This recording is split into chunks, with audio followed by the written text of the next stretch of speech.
There we go. Hello, everybody. You have joined us for another Sunday afternoon live stream to discuss a movie. This is Best Under 5, where my buddy Chris and I are going to take a look at a movie, most of the time recommended by our viewing and listening audience. And the only stipulation is that movie has to be 4.9 or less on IMDB with its score. We're going to take a look at it. We're going to say, does it deserve that? Is it better than its score? Is it worse than its score? Who knows? We're going to talk all about the movie. I am, of course, Jarrod, the art sale artist, and I am joined by my partner, Chris. This is don't be shy. It's Black Belt Chris. He's got a nickname. Okay, Black Belt Chris. We'll go with Black Belt Chris. I'll stick with that. Welcome back, Black Belt Chris. How have you been since the last time we talked about what was the wooden dude? The fear. The fear. That's what it is. I've been good and busy. Busy. All right. Gearing up for a bunch of stuff here. So the question is, have you come across any life-size wooden dolls that have exposed your deepest, darkest fears? No, I have not. Okay, me neither. And being a wood carver, I don't plan on making one in my shop either. So well, no one plans on it. So I think this is our fourth one. Is that right? We've done Fear, we've done Jaws 3, yes. And what am I forgetting? Fangs. Oh, Fangs, the first one. Yeah, Fangs was fun. I liked Fangs. That was fun. And I asked because I'm starting a list, because I think around episode 5, I might start wrapping up each one with like a ranking. With our ranking. Be interested to see. I want to see if our rankings start to diverge, or if you and I are still in lockstep. Because we did talk about it, and I think we decided so far we're in lockstep. We're lockstep. Up to this point, our number 3 movie is Fear, our number 2 movie is Fangs, and our number 1 movie is Jaws. Number 1 is Jaws. And we're not sure if anyone can dethrone Jaws 3 yet, but we'll see. That's going to be a tough one. We will see.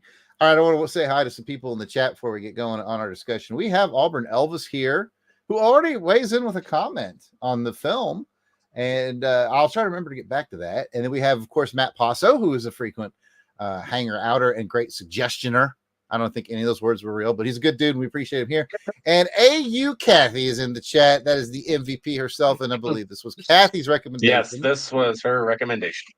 All right. So we've talked all around it. Let's get to it. It is Grease 2 from 1982. It currently sits with I looked it up right before we started. It was close. 4.9, 4 point. Do you have it in front of you, Chris? I looked it up before we went live, and then I was just looking at it. Dang it, where'd it go? 4.6. Oh, 4.6. Okay. 4.6. 4.6. I'll write it down so I don't forget. 4.6 on IMDb.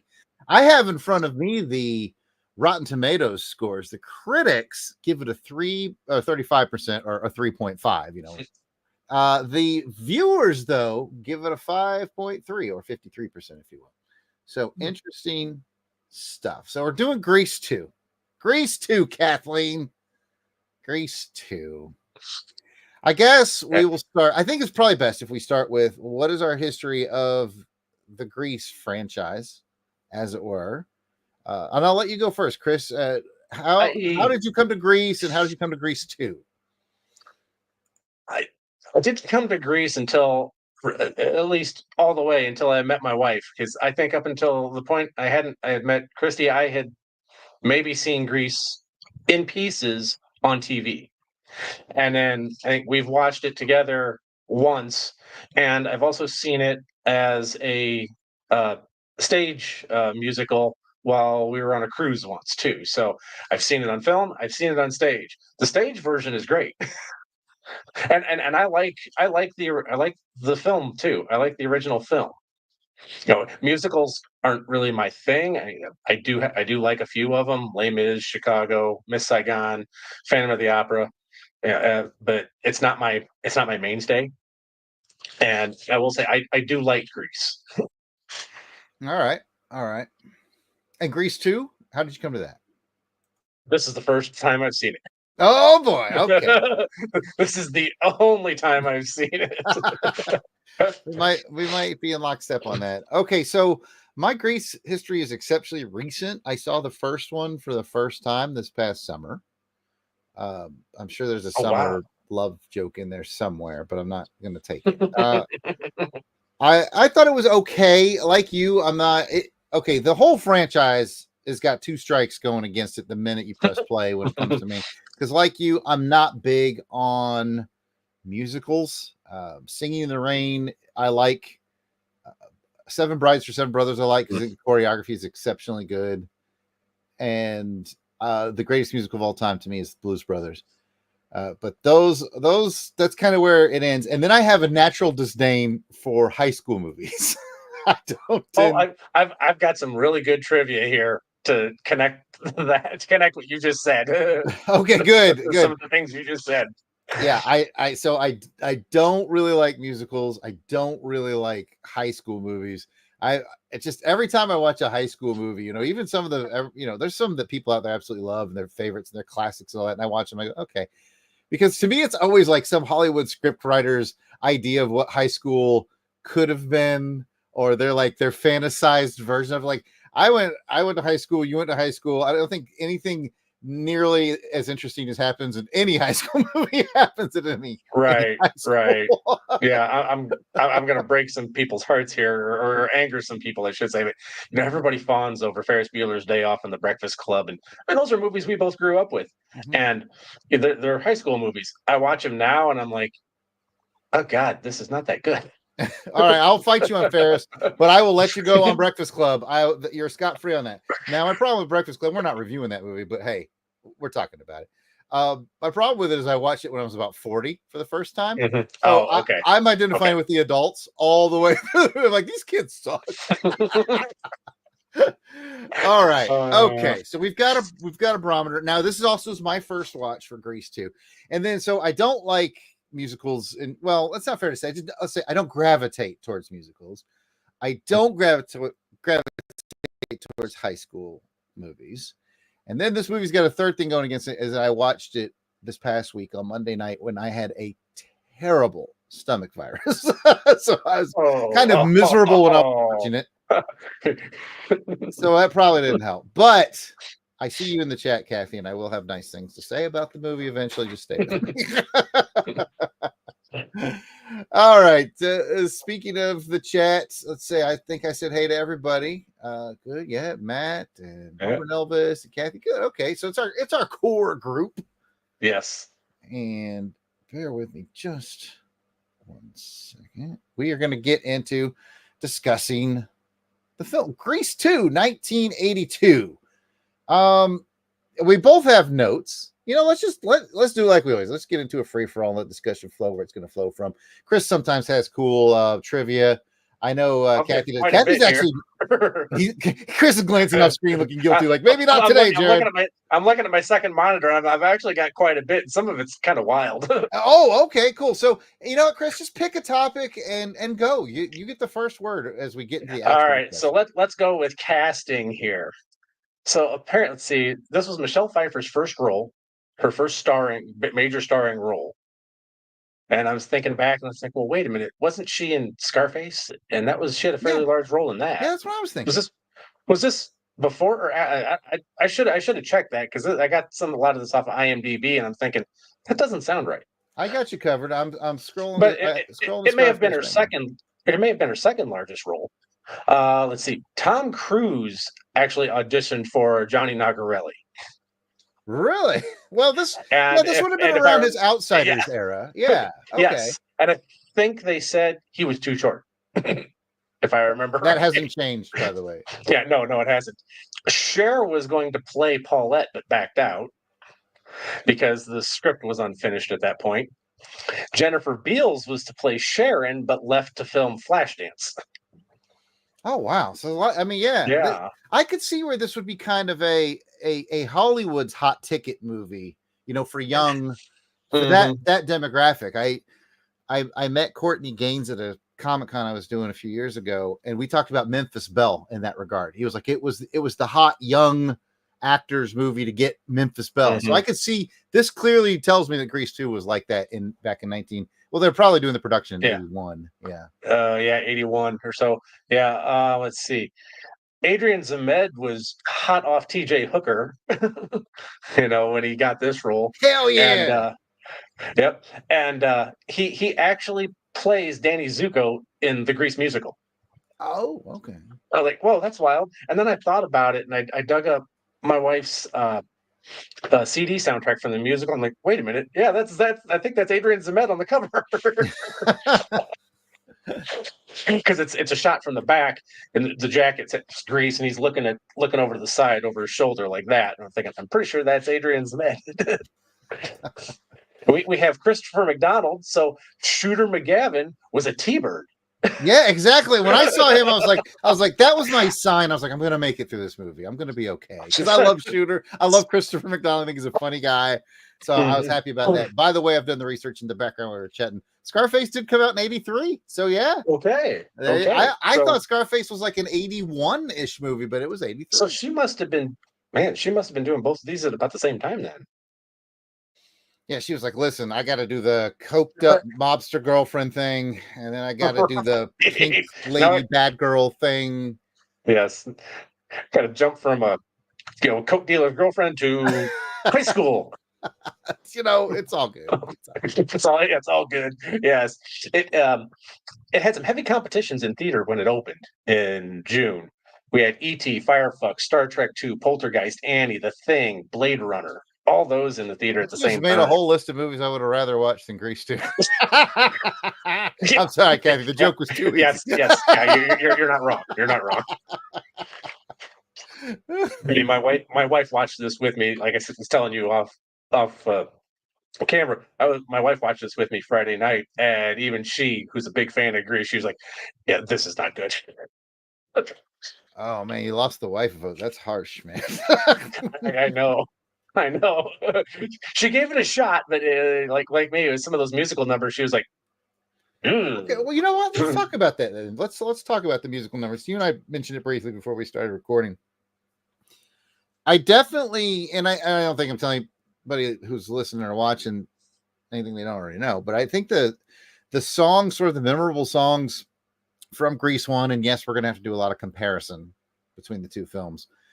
There was a couple of sort of breakout songs that made it into pop culture, from Grease 1. From Grease 2, the only song I had already heard was Reproduction. I'd heard that independent of it.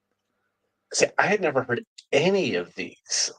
The music itself is good. I mean, it has some good musically. The tunes are good. Lyrically, they're awful. I'm not going to fight you on that. No, yeah, like some of them were just downright. Like I like Reproduction. Bad. The one where they're in the bunker. Let's do it for the USA or something like that. I was like, oh, yes. Here, let's see, where is it? Let's do it for our country. The country wants us to. And then just think about it. It would be as if we were doing it for the Statue of Liberty or the Grand Canyon or the New York Yankees. It would be as if we're doing it for Disneyland. Like, what? You're doing it for Disneyland? Like, you're trying to score in a bomb shelter, an air raid shelter, and you're making sexual innuendos about doing it for Disneyland. Like, this doesn't make sense.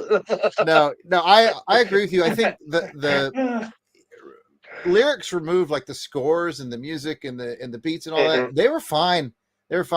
But I think this is the most annoying thing through all the Grease movies. I'll clear the decks on this, and I swear to God, I'll say something nice after. But the most annoying thing to me, sort of across all of the Grease movies, and I feel like it especially showed up here, it felt like, how many songs can we be really clever about writing that they're about sex? Yes. Like, okay, I'm not 12 years old. I know. I may act like it from time to time. I was just like, Jiminy Christmas. Yeah, my wife would say the same thing. But you know what? If we're honest with ourselves, like, how many pop culture 80s songs that in general do we love that are they're metaphors about sex? So I guess we need to be right. That's true. Fair. I would probably say 90% of them. Probably. Or am I too low? Like, they were just so, like, from that opening bowling song, where she's all bent over the lane and they're talking, it's all euphemisms and stuff. I was like, oh, yes. God. Oh God! Actually, that song. I mean, that song's not great, but I did enjoy it just for the sheer fact you got these nuns in that bowling alley singing this song. I missed that. How did I miss the nuns? Stomach virus. That's the answer. Yeah, it's a stomach virus. Okay, I'm going to go to the chat for a second because I want to riff off of a comment there. Auburn Elvis says, this movie works better if you go into it knowing it's going to be a silly high school fantasy. Check, Roger. I think that's legit. Yeah, yes. If you're expecting a movie as good as Grease, you'll be disappointed. And that's where I think I'm going to be an oddball here. I actually prefer Grease 2 to Grease 1. See, and I was expecting something or hoping for something that was at least it would come close to measuring up to the original Grease. But I was sadly let down. Okay, so you are more with Auburn Elvis on that, and that's fine. I think certainly Grease has this. The original has this pop culture hold, and I came to it this past summer, so I guess I don't have a nostalgia factor for it. There's no pop culture hold to me, other than I'd heard a couple of the songs on the radio because they went beyond the film and into pop culture radio.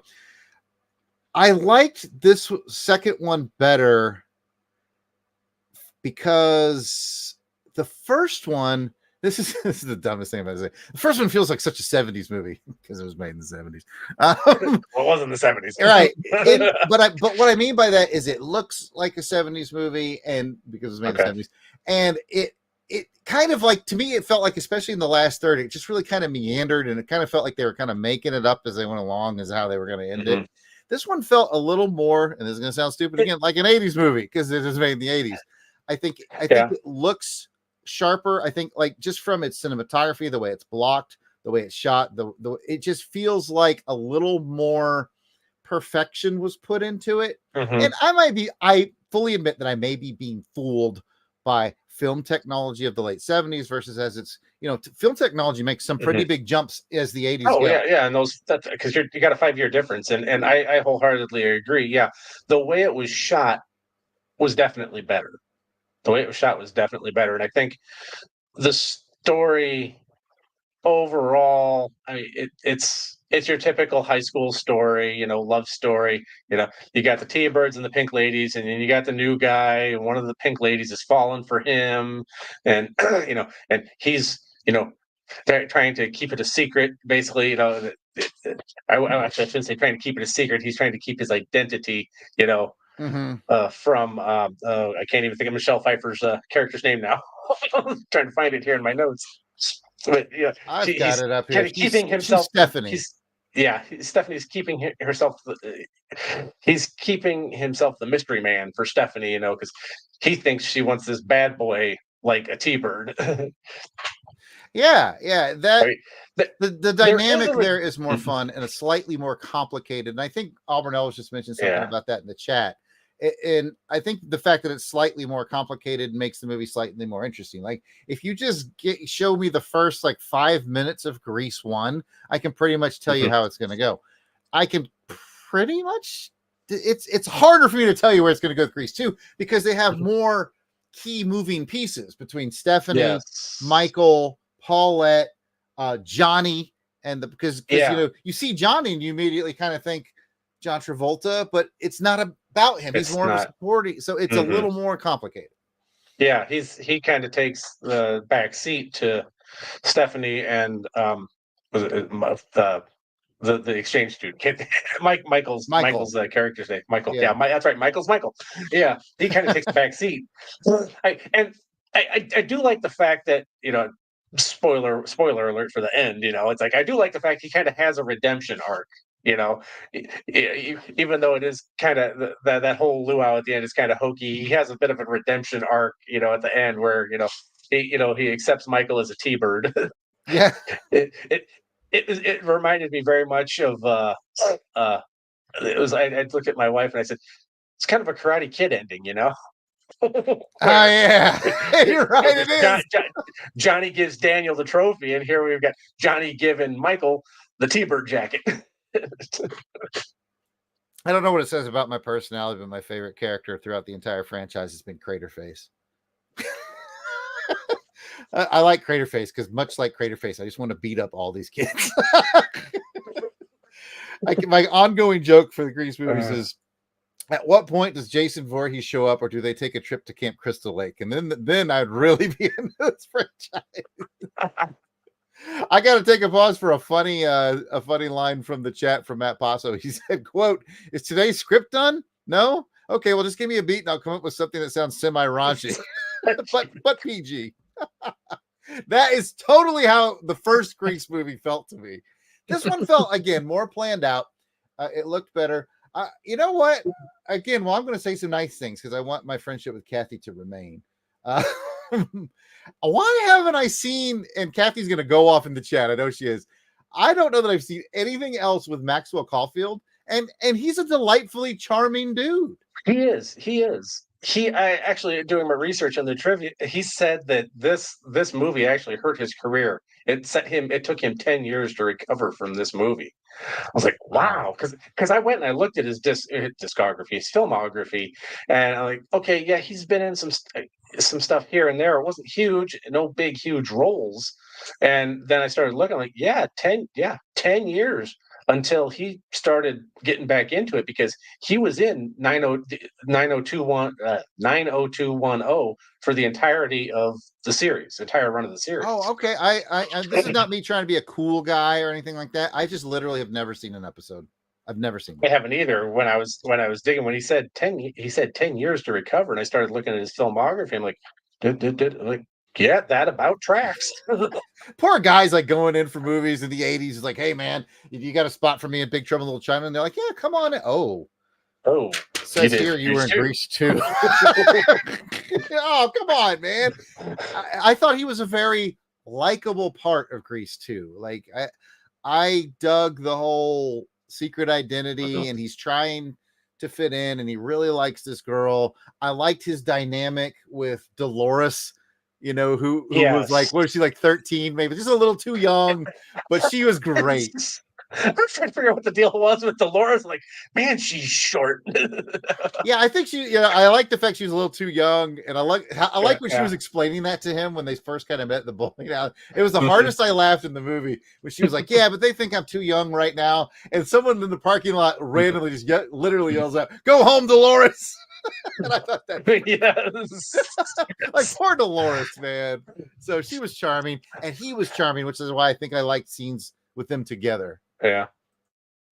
Well, and I like they brought Frenchie back. Apparently she flunked out of beauty school and then went back to high school so she could get her degree and get those chemicals going. Get those chemicals going. But I mean, they put her and Michael in a lot of scenes together to kind of keep things moving. And I think the two of them together on screen were always good.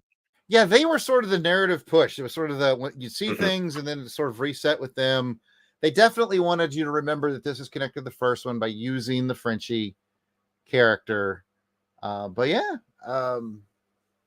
it worked. I think they needed an anchor to the first one. I suspect, and you will probably know better than me, or Kathy will let us know in the chat, I suspect the principal and her assistant were from the first one as well. Yes, they were. I thought they were. Yes. So, and I recognize the two of them from a lot of other movies, but I can't think of them off the top of my head. And speaking of other movies, those two sorority sisters, the twins, those are Katie Seagal's twin sisters. That's right. I found that same bit. Mind. Yes. I was looking at some trivia, and they were like, oh, first of all, they're the Doublemint twins from the Doublemint twin chewing gum ads of the 80s. And then I just happened across completely separately. I was scrolling like X or Instagram, and that was like someone dropped that fun fact that said the Doublemint twins are Katie Seagal from Married with Children and Futurama. She's the sister of the Doublemint twins. And I went, wait a minute, what? So then I went back, because there's been a couple of Doublemint twins. I was like, is it the same ones? And you're right, bingo bango bongo, they are the same ones. And Kathy adds that Lorna Luft, who played Paulette, is Judy Garland's daughter. No way. There you go. Wow. And Auburn Elvis adds that the Doublemint twins got a sitcom called Double Trouble. I which- vaguely remember that. I was about to say, if he's making stuff up in the chat as he is wont to do, that's the most believable thing he's ever done. It sounds familiar for some reason. Now, you know, we're talking like TV and other things that people have done. You know, you were talking about you don't like high school movies. Well, doing my research for this, they had originally planned a 4-movie run with Grease. So we had these first 2, and then there was going to be a third, and then a TV movie. But after this bombed, they shelved everything, and the script for Grease 3 became High School Musical. This is why you tune into the show, folks. This is why you tune into the show. We got it all here. We've got that. It all blew my mind. I'm like, no way, stinking. So they had a 4-movie plan, and they had greased the skids with. Auburn Elvis here. The hot teacher was Connie Stevens, an older starlet. Oh, she was very attractive. Yeah, definitely. Yes. Oh yeah. And I don't. Maybe it's because I spent my entire life in school systems because I'm the son of a soldier. And then I became in the military myself. So I've only been around school systems in military communities. But man, I can't, like, my mind cannot fathom a school system where even, I mean, I had a couple of very good looking teachers. Nobody spoke to them that way. Like, I'm like, what? Like, you had been kicked out the second you said half the things those boys said. It's like, God dang. Anyway, I think I may have derailed some point you were making.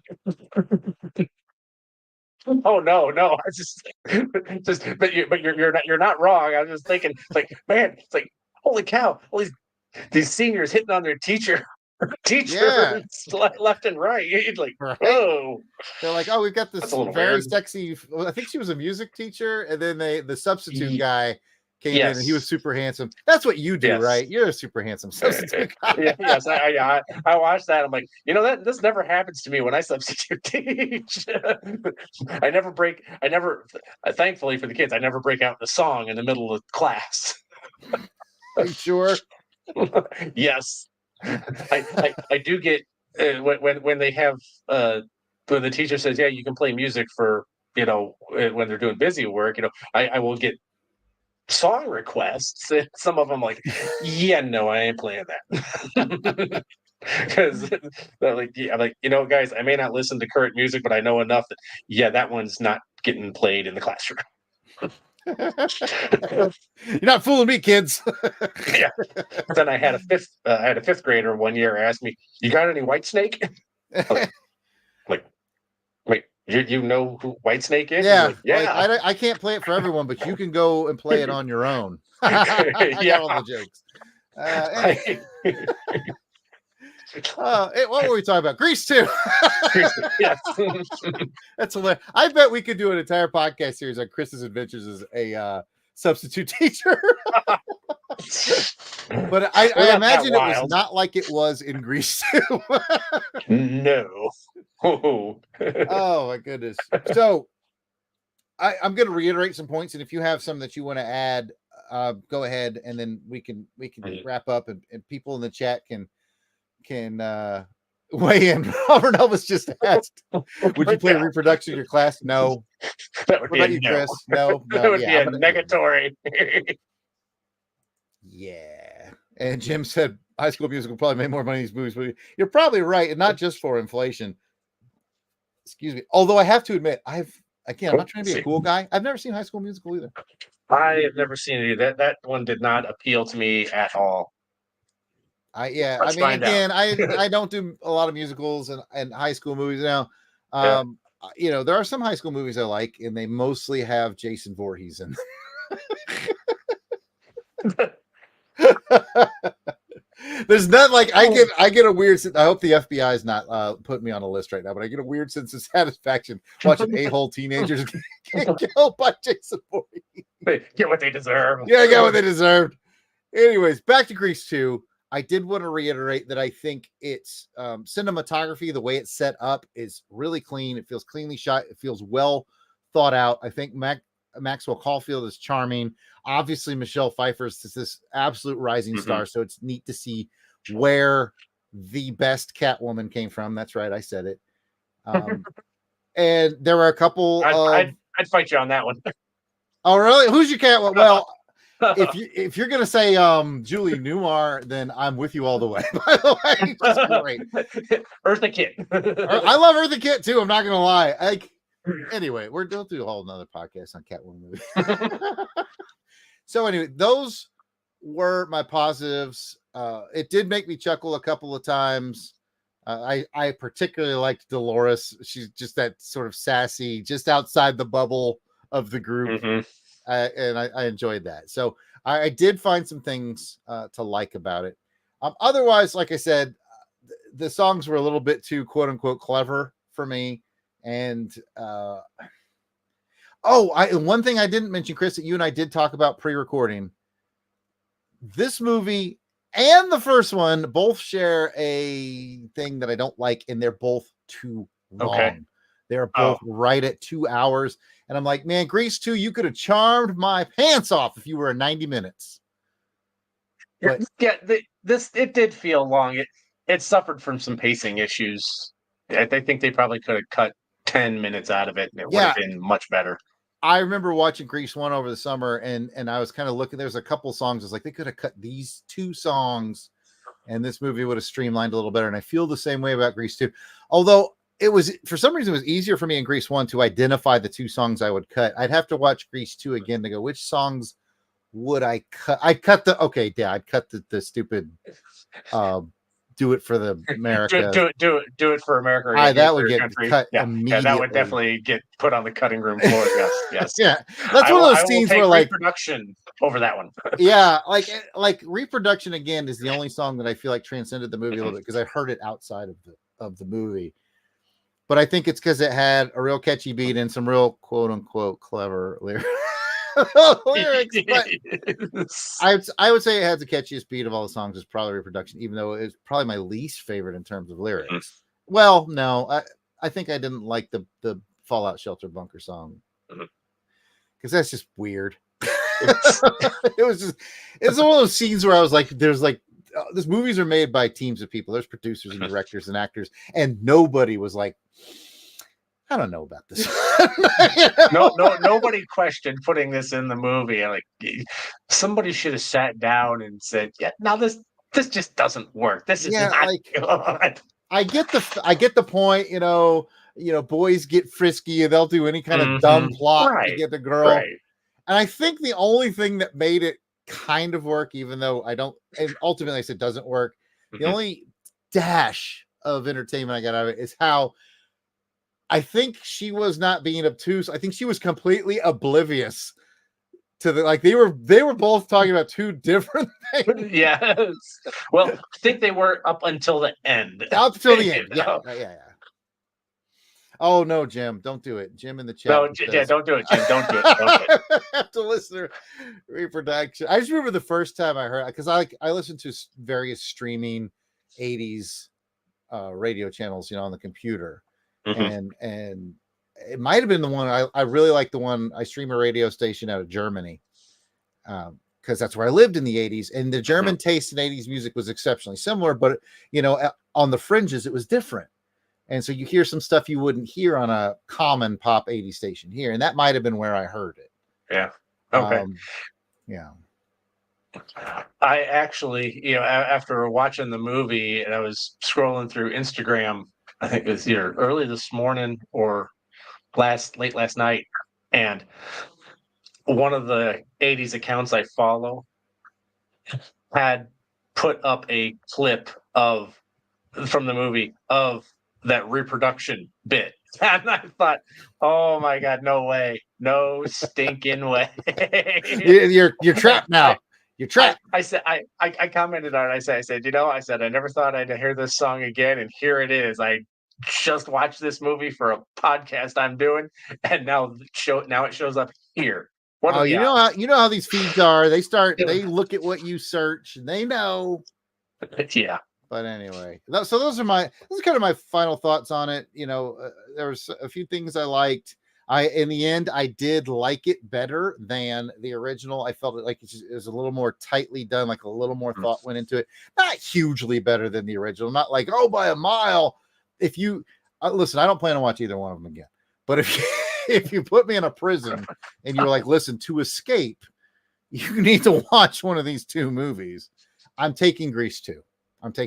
Oh man. I am. I'm going to do it. But let's get your final thoughts and anything else off your notes, Chris, and then we'll decide whether or not it deserves its 4.6 or what it deserves. I don't know. I enjoyed it, but I did not love it. It was very much a letdown for me compared to the original. And like I said, musically it was good. It suffered from some pacing issues, but this, like you said, the cinematography was better. It was better. It was well shot, and I don't blame the actors at all. I mean, they did the best that they could with the script they were given. None of them felt like they were phoning it in. True, that's true. They did their best with what they had. So I kudos for that. Wholeheartedly agree. Auburn Elvis just said something kind of funny in the chat, but it did raise something I wanted to mention too. He said, I just pulled up to it for our country on YouTube. I'm very impressed with that bomb shelter. I'd like to have one in my backyard. And see, he's making a joke, which is funny, but literally as I was watching it, I was so sort of groaned out on the whole concept of it. I was literally paying more attention to it. I was like, oh, that's a pretty good bomb shelter. Feel like, hey, he's got this, he's got the basics. They're doing good. Possibly not to be outdone making jokes in there too. Grease 2 just wasn't slick enough for Chris. All right, guys, let's talk. I think the T-Birds had all the grease in their hair. That's true. I almost forgot my own dang section of the show before we give our final thoughts on whether it deserves a 4.6 or not. I did grab a couple of the Rotten Tomatoes comments for us to look at, and let's see how those came out. I actually picked. This was an interesting one because I picked two good ones and a bad one, not really by choice. Most of the bad ones were like really, like we've been a little bit petulant. They were like really petulant. Like I was like, some of them were so, in my opinion, were written so snarkily. I'm like, how did you even get this job of being like a film reviewer? Like it felt like a high school kid wrote them. But anyways, I'll put them up in the order that I found them. The first one is a one that was not positive, and it's Roger Ebert. And Roger Ebert said this movie just recycles Grease without the stars, without the energy, without the freshness, and without the grease. My only rebuttal to that, and here I am defending the movie, would be I'll just take them one at a time. It recycles Grease. Okay, sure. Without the stars? Are you kidding? There's a lot of star power in this movie. Maybe this was him reviewing it in 82 before a lot of these people got bigger. Yeah. Without energy, it's got plenty. Well, let's go to the star one. I mean, he does have a point. I think everybody in there, they were all up and comers, I think, at that point. Michelle Pfeiffer, she had just, like I said, this was her first big starring role between this and Scarface. But everybody else in the movie, that's a lot of character actors. True. Yeah, I would. So but I mean, and this is no knock on them. They are all fantastic character actors. Yeah, absolutely. They do it well. Mm-hmm. Sure. Going back to Roger, he says without energy. I think the movie had energy. It had energy. It might not have been my kind of energy, but it was energy. And without the freshness, without the grease. So I don't know. Again, I could see having that attitude if you had a real fondness for the first one, like a real nostalgia for it. But otherwise, I think this is me defending a movie that is a musical and a high school movie. That's not my wheelhouse. But I don't know. I think it was a little harsh on it. But let's take a look at a couple of the positives, and then we'll get going. All right, from the Washington Post, Gary Arnold said Grease 2 is the most serendipitous sequel in recent memory. Has ingratiating, jubilant improvement on a crummy original. Crummy original. Oh man, me and Gary are going to get along really well. Somebody got some hate mail for that. Yeah, I already said that I like this one better, but I think it's a little unfair to call the first one crummy. I mean, it's I can readily admit that it's not for me, and I'm not going to watch it again. But I get that it's a cultural icon. and that it's a touchstone for a ton of people, and I'm totally okay with that. So I wouldn't call it crummy.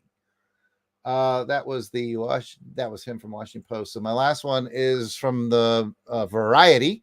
Variety said, where this film has a decided edge on its predecessor is in the staging and cutting of the musical sequences. And that's exactly what I said. It just felt cleaner. The other one felt like they were just like, kind of making it up on the day of shooting, maybe a little bit. But anyway, those were the musical sequences that I think were more thought out. Yes, I got that feeling too. But again, it was the 80s, and the way movies were getting made was changing. I think I laughed at myself earlier for saying the first one's more of a 70s film because it's made in the 70s.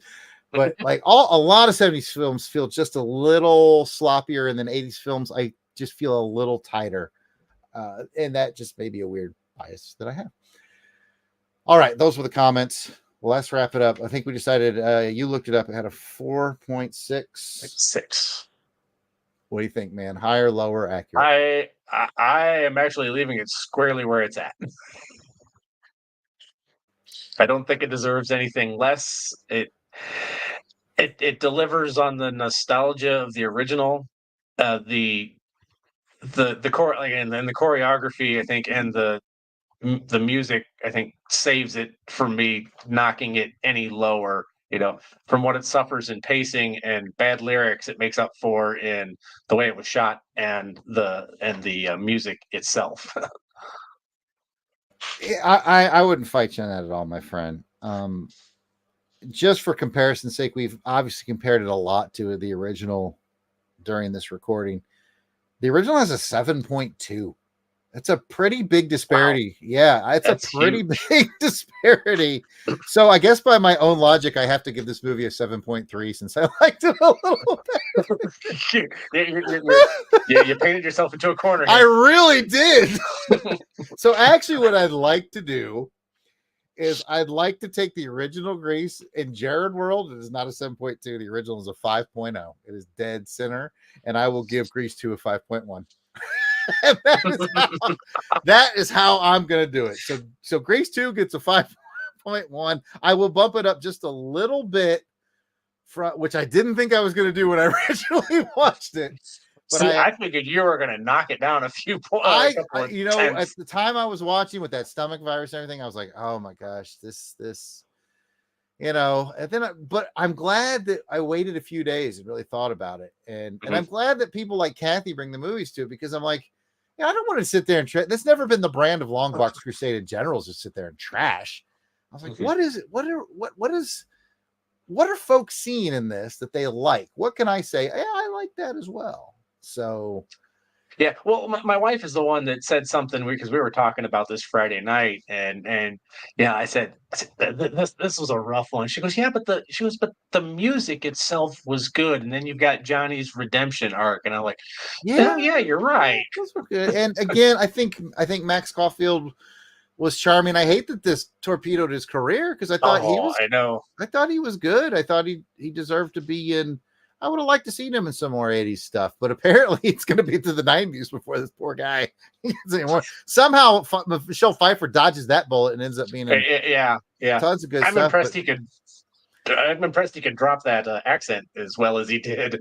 But you know what's funny is the more we talk about it, and I know I got to wrap up the show, but it just occurred to me, I can't think of a ton of Michelle Pfeiffer movies that really are super successful until the 90s as well. Because I'm thinking Russia House, which I think was 90. I'm thinking Batman Returns, which was 92. Batman Returns, which was 90. I'm thinking Dangerous Minds, which was 94, 95. Mid-90s. Yeah. I'm sure she did some stuff, but I'm like, wait a minute. All her big pops, to me at least, were in the 90s as well. So she might have taken a Grease 2 hiatus as well. Yeah. So you've got Grease 2. Oh, that's right. She was in What Lies Beneath. Yeah, which is a 2000. Yeah, 2000. Which is of Eastwick in 87.